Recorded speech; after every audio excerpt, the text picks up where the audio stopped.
안녕하십니까. 월간조선 박희석입니다. 오늘은 안철수 의원에 대해서 얘기를 해보겠습니다. 제가 지난 영상에서 안철수 의원의 안보관을 집중적으로 한번 검증을 해보겠다, 점검을 하겠다, 이렇게 취지를 밝혔지 않습니까?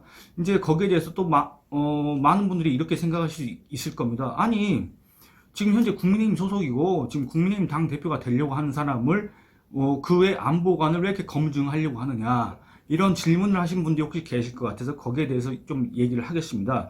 왜냐면 이 안철수 의원이 지난 대선에서 2022년 대선에서 윤석열 지금의 대통령과 단일화를 해가지고 그 다음에 정권 교체에 기여를 했다. 저도 그걸 인정합니다. 그리고 그걸 계기로 해서 국민의힘으로 지금 들어왔지 않습니까? 거기까지도 맞습니다. 안철수 의원 지금 국민의힘 의원입니다. 그런데 이 안철수 의원이 소위 보수당의 당 대표를 하려고 지금 전당대회에 출마를 했지 않습니까? 그리고 만약에 이 사람이 국민의힘 대표가 된다고 하면, 그리고 대표가 된 이후에는 유력한 대권 주자로 다시 재부상할 수밖에 없습니다. 그런데 이 보수당의 당 대표를 자처하는 이 안철수 의원의 안보관, 요거에 대해서 많은 사람들이 지금 현재 놓치고 있는 부분이 있다. 그리고 안철수 의원이 과거에 안철수의 생각에서 밝힌 그런 각종 그런 사고, 생각, 구상, 이런 것들이 지금 현재는 그대로 그 생각을 갖고 있는지, 유지하고 있는지, 또는 바뀌었는지, 바뀌었다면 어떤 계기로 바뀌었는지, 이런 거에 대해서 명확하게 짚고 넘어가지 않는다면 과연 안철수가 대표인 국민의힘은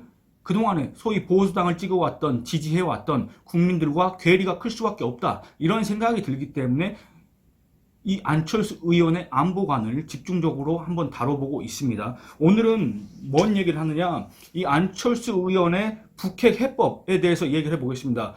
안철수 의원의 북핵 해법을 보면 이렇습니다. 이 안철수 의원이 안철수의 생각이라는 책을 썼지 않습니까? 여기에서 안 의원이 밝힌 북핵 해법은 문재인 전 대통령과 유사하다, 이런 느낌을 지울 수가 없습니다. 그렇기 때문에 여러분들, 문재인 하면 뭐가 떠오르십니까? 대북 정책 하면 뭐가 떠오르십니까? 철저하게 실패했다, 정말 폭망했다, 이런 평가를 여러분들이 아마 다들 하실 겁니다. 더불어민주당 지지자가 아니고서야, 더불어민주당 지지자들 중에서도 아마 그렇게 문재인의 대북 정책이 성공했다고 자평할 만한 사람은 별로 없을 거라고 생각을 하는데, 그러면 그 실패한 대북 정책은 어떤 데서 비롯된 겁니까? 문재인 전 대통령의 대북관, 우리 국민의 상식과 맞지 않는 그 대북관에서 비롯된 거 아니겠습니까? 그런데 이 안철수 의원이 과거 밝힌 그의 생각을 보면은 이 문재인과 유사하다, 이런 느낌을 지울 수가 없다, 그겁니다. 그리고 이 안철수 의원이 지금까지 거기에 대해서 명확하게 뭔가 입장 변화를 했다든가 이런 걸 표명한 적도 없고, 아니면 다른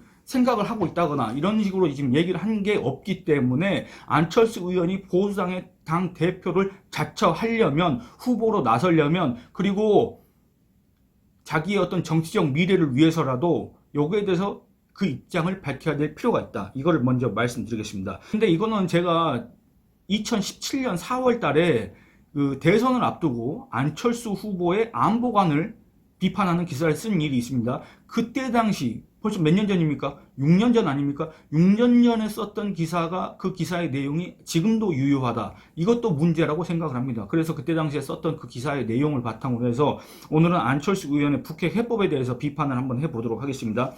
제가 그 기사 내용을 읽겠습니다. 안철수 의원은 안철수의 생각에서 북핵 문제와 관련해 남북이 대화의 공간을 마련하고 평화체제를 정착시켜야 북한이 핵에 의존하는 명분을 제거할 수 있다고 생각한다고 밝혔다. 선평화 후 핵폭이란 안철수의 생각은 북한의 주장과 비슷하게 해석될 여지가 있다.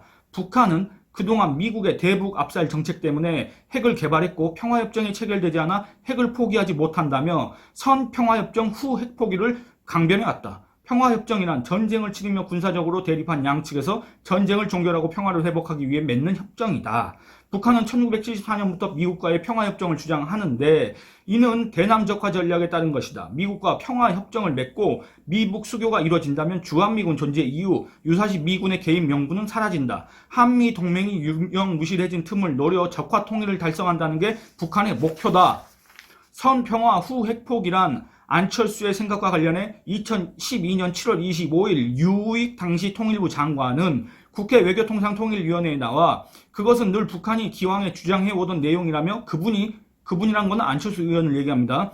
그분이 어떤 생각으로 썼는지는 알 수 없으나 정부의 입장은 북한이 비핵화를 하고 한반도에서 그런 문제들이 일단 가닥이 잡혔을 때 논의할 수 있지.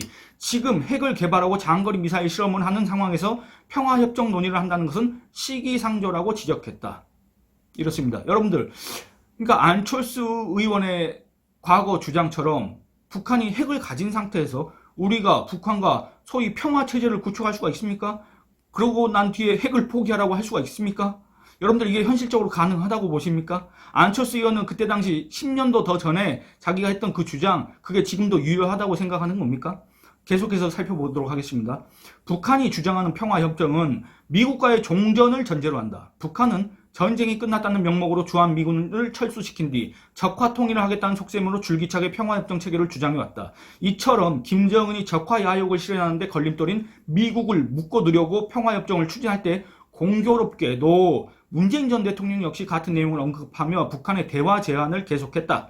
그는 2018년 7월 6일 G20 정상회의 참석자 독일을 방문했을 때 퀘르베르 재단 초청 연설을 통해 한반도 비핵화를 위한 대화를 강조했다. 다음은 당시 문 전 대통령의 발언이다. 우리는 북한의 붕괴를 바라지 않으며 어떤 형태의 흡수 통일도 추진하지 않을 것입니다. 우리는 인위적인 통일을 추구하지도 않을 것입니다. 둘째, 북한 체제의 안전을 보장하는 한반도 비핵화를 추구하겠습니다. 셋째, 항구적인 평화체제를 구축해 나가겠습니다. 북핵 문제와 평화체제에 대한 포괄적인 접근으로 완전한 비핵화와 함께 평화협정 체계를 추진하겠습니다. 넷째, 한반도의 새로운 경제 지도를 그리겠습니다. 남북한이 함께 번영하는 경제협력은 한반도 평화정착의 중요한 토대입니다. 남과 북이 14 정상선언을 함께 실천하기만 하면 됩니다. 라고 주장을 했습니다. 그렇다면 여러분들 선평화 후 핵 포기 그리고 문재인식으로 선평화협정 후 핵 비핵화 이것과 대체 무슨 차이가 있습니까? 안철수 의원의 생각, 과거 안철수의 생각은 대체 우리가 지난 5년 동안 철저하게 실패하는 그 과정을 봤던 그 문재인의 대북관과 대체 무슨 차이가 있을까? 여기서 의문이 제기되지 않을 수가 없다 그겁니다. 문재인 전 대통령은 대통령 재임 기간에 국제사회의 대북제재 완화 해제를 주장해 왔습니다. 이어서 미북 평화협정의 출발점으로 종전선언을 제안했습니다. 2018년 9월 UN 총회 참석차 미국을 방문한 문재인 당시 대통령은 미국 폭스뉴스와의 인터뷰에서 이렇게 얘기합니다. 소위 북미 합의 정신 운운해대면서 미국의 상응 조치를 강조했습니다. 그때 당시에 문재인 전 대통령은 뭐라 그랬냐? 종전선언은 정치적 선언이기 때문에 언제든지 취소할 수 있다. 이렇게 얘기합니다. 또 설령 대북 제재를 완화하더라도 북한이 비핵화 약속을 어길 경우 제재를 다시 강화하면 그만이다. 이렇게 주장했는데 여러분들 이거는 전혀 사실이 아닙니다. 문재인 전 대통령의 그 머릿속에서는 그게 가능할지 몰라도 현실 세계에서는 실현 불가능한 일입니다. 대체 대한민국의 대통령이라고 하는 자가 이런 얘기를 국제사회에 이렇게 얘기할 수가 있습니까? 지금 다시 읽어봐도 전혀 말이 안 되는 소리다 그겁니다. 왜 그러냐? 종전선언은 문재인 당시 대통령이 얘기했던 것처럼 언제든지 번복할 수 있는 사안이 아닙니다. 여러분들 한번 생각을 해보시기 바랍니다. 전쟁을 끝냈다고 대외적으로 선언하는 게 어떻게 번복할 수 있는 사안이 되겠습니까? 안 그렇습니까? 이런 말을 하는 거 자체가 우리 국민들을 속이려 한 거 아니냐? 우리 국민을 대체 뭘로 하는 거냐? 이런 비판을 자초하는 발언이라고밖에 얘기할 수가 없습니다. 대북 제재 완화 해제하면 그거 다시 결의할 수 있겠습니까? 현실적으로 어렵습니다. 미국과 북한의 종전선언은 한반도 정세에 예측 불가한 변화를 가져올 수밖에 없습니다. 6.25 전쟁을 끝내지 않습니까? 종전선언을 하면서 끝낼 경우에는 유엔군 사령부는 해체됩니다. 이후 북한이 남침한다고 해도 국제사회가 이전처럼 개입하기는 어렵습니다. 북한의 남침 규탄과 대북제재, 유엔군 파병에 관한 결의안은 UN 국제연합 안전보장이사회 안보리에서 상임 이사국이 있지 않습니까? 미국, 러시아, 중국, 영국, 프랑스 이 상임 이사국 중에서 러시아와 중국이 반대할 겁니다. 친북 성향이 있지 않습니까? 이 중국과 러시아는 이 중에 한 곳만 반대표를 던져도 무산될 수밖에 없습니다. 왜냐? 상임 이사국은 만장일치를 해야 되지 않습니까? 그러니까 결국에는 종전선언은 북한 입장에서는 눈에 가시인 주한미군 철수 주장에 유용한 논거로 악용될 수밖에 없습니다. 대북제재 역시 북한의 기만술에 넘어가서 비핵화 조치 이전에 해제 또는 완화한다면 차후 북한이 고강도의 핵미사일 도발을 해대더라도 재개하기가 어렵습니다. 왜냐? 러시아와 중국이 있기 때문에. 그렇습니다. 그런데 이러는 현실을 망각한 채 또는 외면한 채 경시한 채 무시한 채 우리 국민들한테 종전선언은 언젠지 번복할 수 있다고 이런 소리를 해야 되는 자가 지금 어디 있습니까? 경남 양산에서 감자를 신고 앉아있던데 이게 말이 됩니까? 그런데 여러분도 한번 살펴보시기 바랍니다. 안철수 의원이 얘기했던, 물론 명시적으로 평화협정이니 종전선언이니 이런 얘기는 한 적 없습니다만 그 도식만 놓고 보면 안철수 의원이 과거 안철수의 생각에서 밝힌 북핵 해법, 북핵 해결 접근법이 문재인의 그것과 유사하다 그겁니다. 문재인 전 대통령의 그것과.